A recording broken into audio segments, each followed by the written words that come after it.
সাবেক 3 বারের প্রধানমন্ত্রী এবং বিএনপি চেয়ারপারসন বেগম খালেদা জিয়া যদি শারীরিকভাবে সুস্থ থাকেন তাহলে তিনি আগামী নির্বাচনে অংশগ্রহণ করবেন। এই তথ্যটি জানিয়েছেন দলের মহাসচিব মির্জা ফখরুল ইসলাম আলমগীর।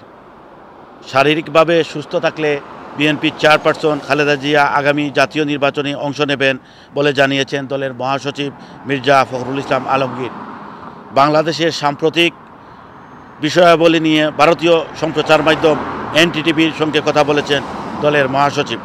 এছাড়া নির্বাচনের মাধ্যমে ক্ষমতায় যেতে পারলে ভারতের সঙ্গে ভালো সম্পর্ক গড়ে তুলবেন বলে জানিয়েছেন তিনি। মির্জা ফখরুল আরও জানিয়েছেন তার বিশ্বাস সেনাবাহিনী রাজনৈতিক প্রক্রিয়ায় কোনো হস্তক্ষেপ করবে না এবং সম্প্রতি শেখ হাসিনার পতনের যে আন্দোলন হয়েছে সেটির সঙ্গে উগ্রবাদী কোনো সংগঠনের সংশ্লিষ্টতাও নেই। দীর্ঘ এ সাক্ষাৎকারে মির্জা খালেদা জিয়ার নির্বাচনে অংশ নেওয়ার ব্যাপারে প্রশ্ন করা হলে ফখরুল বলেন তিনি খুবই অসুস্থ, হাসপাতালে আছেন, তিনি মাল্টিডিসিপ্লিনারি রোগে ভুগছেন, দেশে তার ভালো চিকিৎসা হচ্ছিল না। আমরা আদালত এবং সরকারকে বারবার অনুরোধ করেছিলাম উন্নত চিকিৎসার জন্য তাকে যেন বিদেশে পাঠানো হয়, কিন্তু সেটি হয়নি।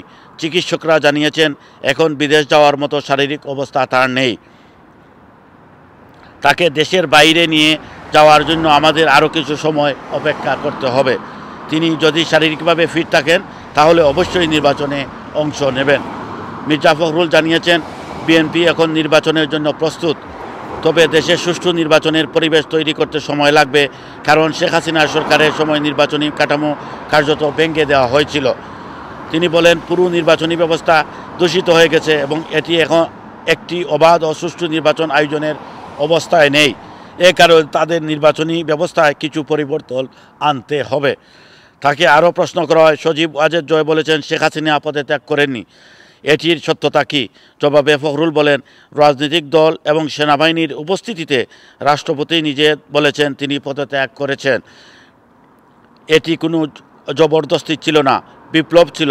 যখন লাখ লাখ মানুষ শেখ হাসিনার বাড়ির দিকে আসছিল তার নিরাপত্তা বাহিনী ও সশস্ত্র বাহিনী বলেছে তার সামনে দুটি অপশন রয়েছে, এখানে থাকুন, মানুষের রুষে পড়ুন, আর নয় দেশ ছাড়ুন। তিনি দেশ ছাড়ার সিদ্ধান্ত নিয়েছেন। হিন্দুসহ অন্যান্য সংখ্যালঘুদের উপর হামলার অভিযোগের ব্যাপারে মির্জা ফখরুল বলেন এটি পুরোপুরি সত্য নয়। যখন আমাদের দেশে বা অন্য দেশে পরিবর্তন হয়, বিশেষ করে তৃতীয় বিশ্বের দেশে কিছু মানুষ সুবিধা নেওয়ার চেষ্টা করে। বাংলাদেশে দুর্ভাগ্যবশত দায়িত্বে থাকা দলের নেতারা ভিকটিমের শিকার হন, তারা মুসলিম হোক আর হিন্দু হোক। সংখ্যালঘুদের উপর বিক্ষিপ্ত কিছু হামলা হয়েছে, কিন্তু সেগুলো রাজনৈতিক অথবা পদ্ধতিগত এজেন্ডা ছিল না। বাংলাদেশের সাম্প্রতিক পরিবেশ অসাধারণ। আপনারা জানেন বেগম খালেদা জিয়া দীর্ঘদিন থেকে বেগম খালেদা জিয়াকে বিএনপির বাসায় মিথ্যা মামলা দিয়ে তার সাজা দেওয়া হয়েছিল এবং শেখ হাসিনা পতনের আগদিন পর্যন্ত হাসপাতালে বন্দী ছিলেন। অবশেষে শেখ